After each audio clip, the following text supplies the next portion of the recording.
Hello students and welcome back to our channel Abhimanyu career point. So बच्चों, जैसा कि आपको पता है हमारा 7th चैप्टर चल रहा है 10th क्लास का, which is coordinate geometry. Coordinate geometry की ये 3rd वीडियो है। 2nd वीडियो तक हमने इसके 7.1 एक्सरसाइज के 3 क्वेश्चंस हमने कर लिए हैं। अब जो नेक्स्ट क्वेश्चन है उनको हम करते हैं, साथ में देखते हैं क्या है नेक्स्ट क्वेश्चंस। ठीक है, चेक वेदर, जो 4th क्वेश्चन है वो क्या है, चेक वेदर 5, -2। ये क्या होता है, ये आपके पास एक पॉइंट की जो लोकेशन होती है, ये एड्रेस होता है एक तरह से। ठीक है, तो यानी कि हमारे पास ये एक पॉइंट है, ये एक पॉइंट है और एक ये आपके पास एक पॉइंट है। Are the vertices of an isosceles triangle. तो आपको सबसे पहले स्टेटमेंट समझ में आनी चाहिए। चेक वेदर का मतलब सभी को पता होगा। ठीक है, ठीक है। तो यहाँ पे 3 पॉइंट्स हैं हमारे पास और वो बोल रहा है कि आइसोसेलेस ट्रायंगल के 3 पॉइंट्स हैं क्या या कोई और ट्रायंगल है। ठीक है, ये चेक करो कि ये आइसोसेलेस ट्रायंगल के 3 वर्टिसेस हैं। यानी कि आपके पास कोई भी ट्रायंगल होता है तो उसके 3 वर्टिसेस होते हैं, जो कोने होते हैं उनको क्या बोलते हैं, वर्टिसेस बोलते हैं। ठीक है बच्चों, और आइसोसेलेस का मीनिंग क्या होता है कि जब कोई ट्रायंगल की 2 साइड्स इक्वल होती हैं तो उसको हम क्या बोलते हैं, आइसोसेलेस ट्रायंगल बोलते हैं। ठीक है, स्केलिन ट्रायंगल क्या होता है, जिसकी ऑल साइड्स डिफरेंट होती हैं, और इक्विलेटरल ट्रायंगल क्या होता है, जिसकी ऑल साइड्स इक्वल होती हैं।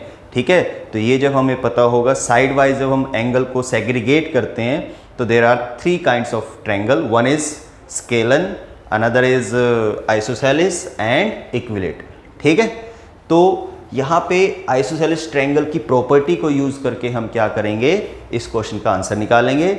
और बेसिकली आपने 9th क्लास में, मैंने बताया कि 9th क्लास में हमने पॉइंट को लोकेट करना सीखा है। यहाँ पे हमें पॉइंट के बीच में डिस्टेंस निकालना आएगा। ठीक है, तो डिस्टेंस किससे निकालते हैं, डिस्टेंस फॉर्मूले से निकालते हैं। तो डिस्टेंस फॉर्मूला हमारे पास क्या होता है बच्चों, x2 - x1 का whole square plus y2 - y1 का होल स्क्वायर का स्क्वायर रूट। ये हमारे पास क्या है, डिस्टेंस फॉर्मूला है। इंट्रोडक्शन जो हुई थी क्लास की, जो फर्स्ट वीडियो में इस चैप्टर की जो इंट्रोडक्शन हुई थी, उसमें मैंने आपको डिस्टेंस फॉर्मूला और उसकी डेरिवेशन भी बताई थी। ठीक है, डिस्टेंस फॉर्मूला कहाँ काम आता है और ये क्यों हम यूज़ करते हैं, तो वो सारा कुछ मैंने फर्स्ट वीडियो में बताया था।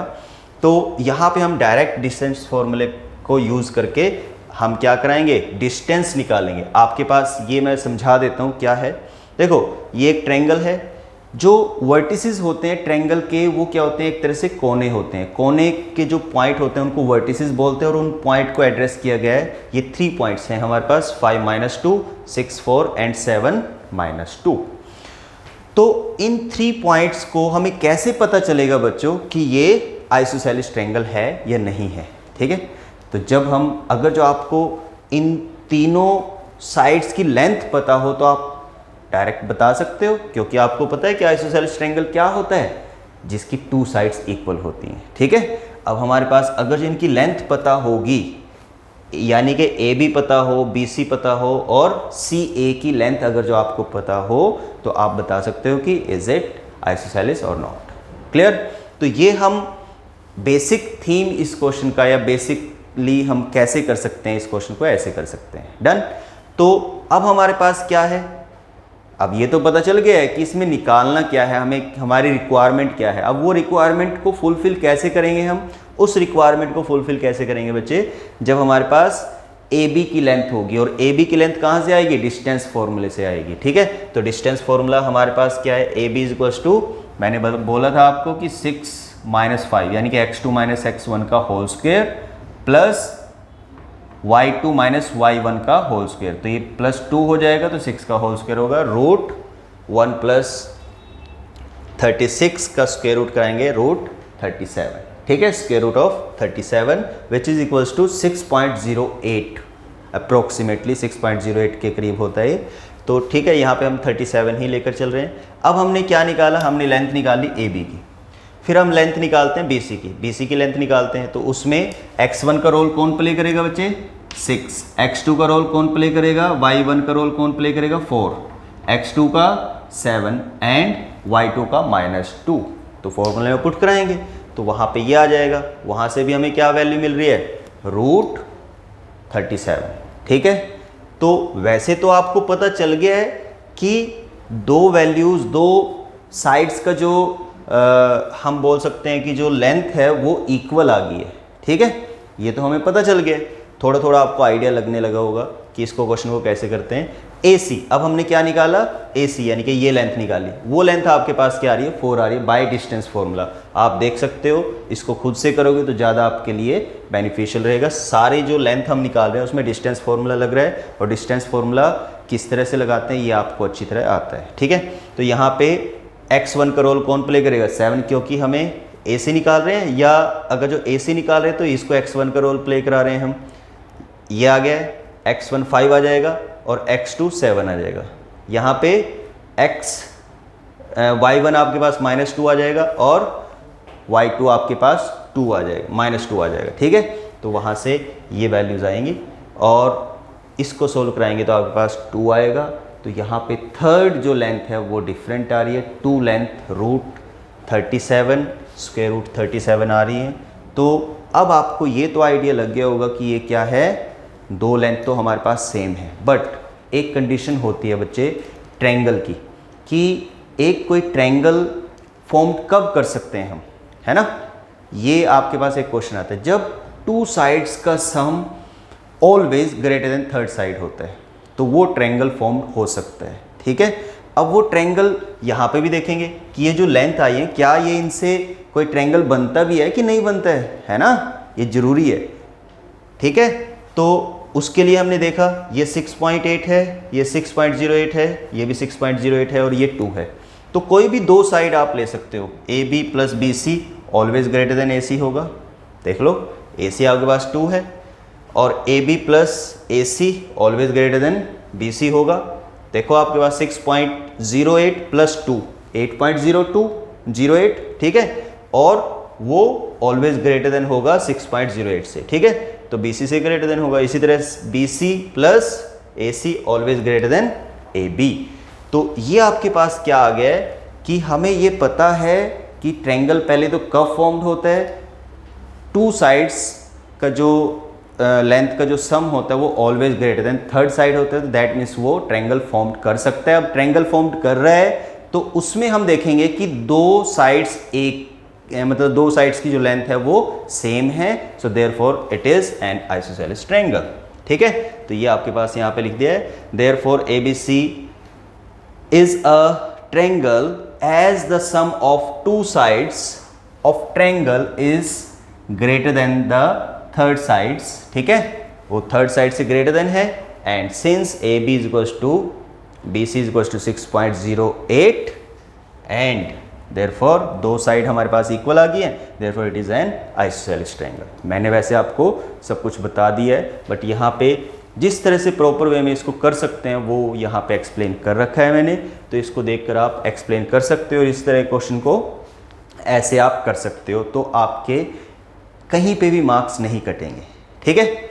नेक्स्ट क्वेश्चन की तरफ चलते हैं। नेक्स्ट क्वेश्चन है 6th क्वेश्चन, ठीक है बच्चों।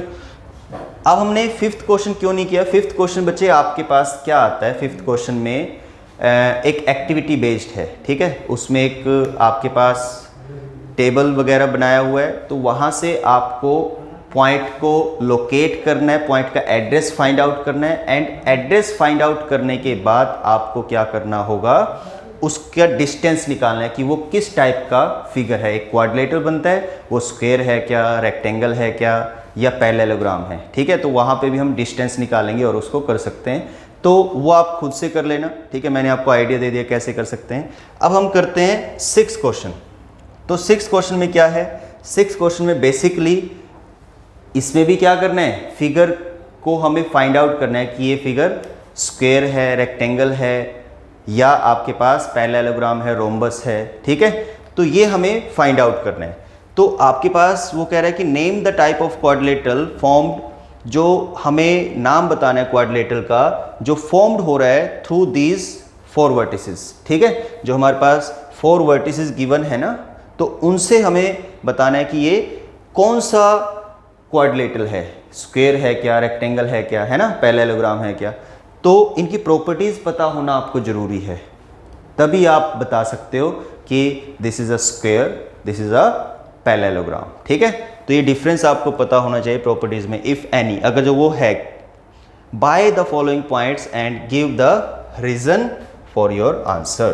तो मैंने इसके 3 पार्ट्स हैं इस क्वेश्चन के, मैंने एक पार्ट को आपको सोल्व करके बता दिया किस तरह से करना है, रेस्ट आप कर सकते हो। ठीक है बच्चों, तो देखो स्टार्ट करते हैं। आपके पास एक क्वाड्रिलेटरल है जिसके 4 वर्टिसेस हैं ए बी सी डी। हमने उनको 4 वर्टिसेस को क्या नाम दिया, A B C D vertices हमने उनको नेम दे दिया है। उसके बाद आपके पास अब देखिए सेम जैसे ट्रायंगल में किया था ऐसे यहाँ पे करना है।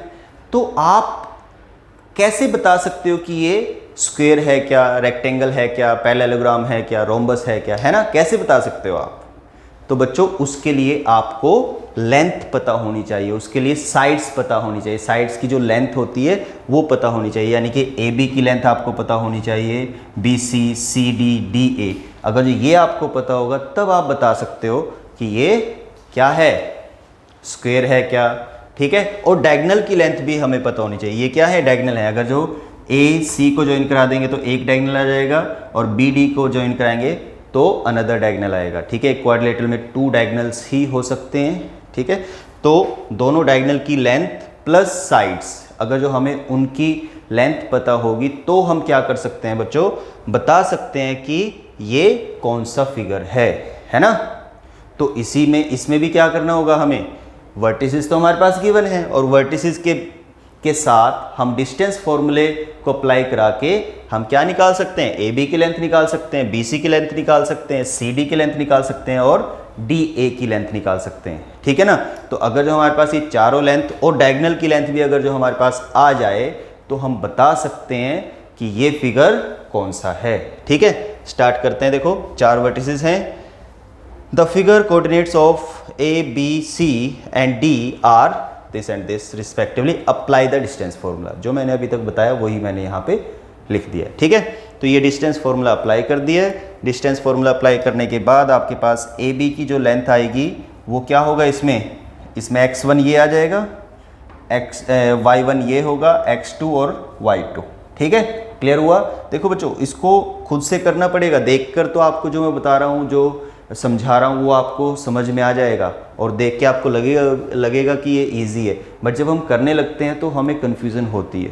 तो इसलिए साथ साथ मैंने जैसे इसमें एक पार्ट मैंने कराया तो रेस्ट 2 पार्ट्स आप इमीडिएटली करके देखोगे तो आपका ये टॉपिक स्ट्रॉन्ग हो जाएगा। यहाँ पे फिर इस पे बेस्ड कोई क्वेश्चन आएगा तो आपको प्रॉब्लम नहीं आएगी। ठीक है, तो यहाँ पे हम ए बी की लेंथ निकालते हैं by distance formula. Distance formula क्या होगा, 1 + 1 का होल स्क्वायर प्लस 0 + 2 का होल स्क्वायर। तो क्या आ जाएगा, 2 square plus 2 square which is equals to 8। इसी तरह हम बी सी की लेंथ निकाल लेते हैं। ये तो आप कर ही सकते हो ना बच्चों, मैंने यहाँ पे लिखा हुआ है, आप इसको x1 y1 x2 y2 को रिप्रेजेंट करके यहाँ से फॉर्मूले में पुट कराओगे, और पुट करा के वैल्यू आपके पास √8 ही आएगी। तो यहाँ पे BC की जो वैल्यू आई है, BC की जो लेंथ आई है वो क्या है, √8।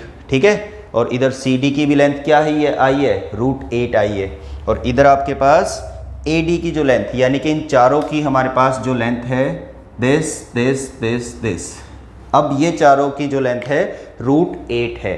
तो यहाँ से आपको ये तो पता चल गया है कि ये चारों साइड्स इक्वल हैं, और चारों साइड्स इक्वल कब होती हैं किसी क्वाड्रिलेटरल की, या तो वो क्या हो, स्क्वायर हो, या वो रोम्बस हो, है ना। तो अब रोम्बस है, 4 साइड से तो आपको ये पता चला है ना कि चारों साइड्स इक्वल है, और चारों साइड्स की अगर जो लेंथ के अकॉर्डिंगली हम बात करेंगे तो ये तो रोम्बस भी हो सकता है, और क्या हो सकता है, स्क्वायर भी हो सकता है। अब यहाँ पे आपके पास 2 आंसर आ रहे हैं। अब इन दोनों आंसर में से एग्जैक्टली आंसर क्या है वो निकालने के लिए आपको डायगोनल का डिस्टेंस निकालना पड़ेगा।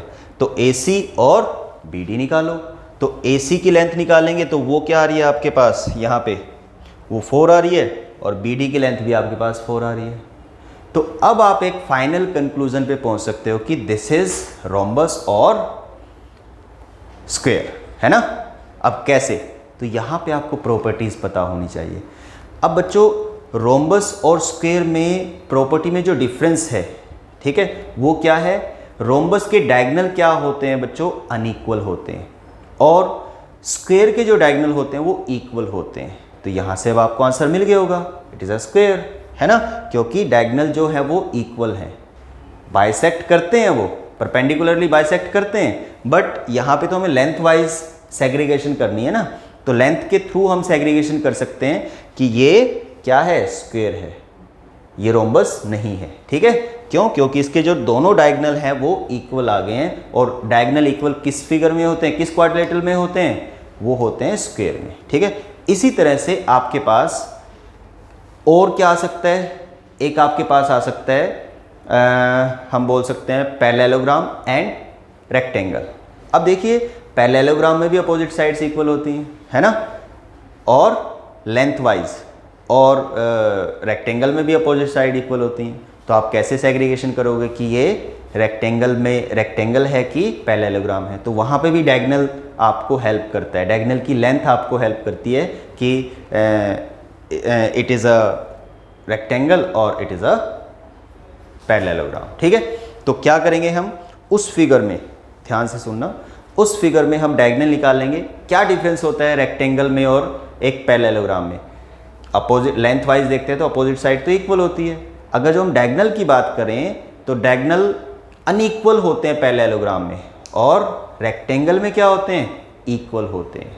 तो वहाँ पे आपको पता चल जाएगा, अगर जो अपोजिट साइड इक्वल है, टू साइड्स इक्वल हैं, ठीक है ना, अपोजिट टू साइड्स इक्वल हैं और उसके बाद डायगोनल इक्वल हैं, ठीक है, तो आप बोल सकते हो कि ये क्या है, आपके पास रेक्टेंगल है। अदरवाइज अगर जो अनइक्वल आएंगे डायगोनल तो क्या होगा, पैरेललोग्राम होगा। तो इस तरह से सेग्रीगेशन करके, इस तरह से प्रॉपर्टीज़ की हेल्प से आप क्या कर सकते हो, और डिस्टेंस फॉर्मूला अप्लाई करके क्या कर सकते हो, आप बता सकते हो कि ये जो फिगर है या ये जो क्वाड्रिलेटरल है ये रेक्टेंगल है, पैरेललोग्राम है, स्क्वायर है, रोम्बस है।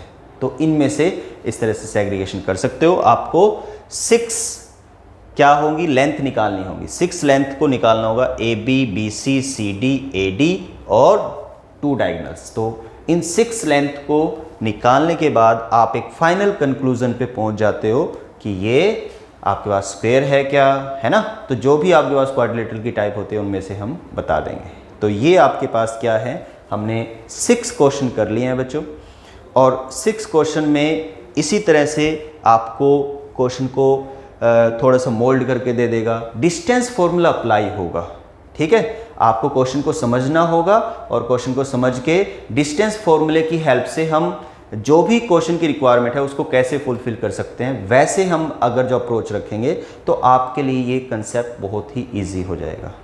तो ये आपके पास 6 क्वेश्चन तक हमने कर लिए हैं। नेक्स्ट वीडियो में हम जो इसके नेक्स्ट क्वेश्चन हैं वो हम करेंगे। तो आज के लिए थैंक यू बच्चों।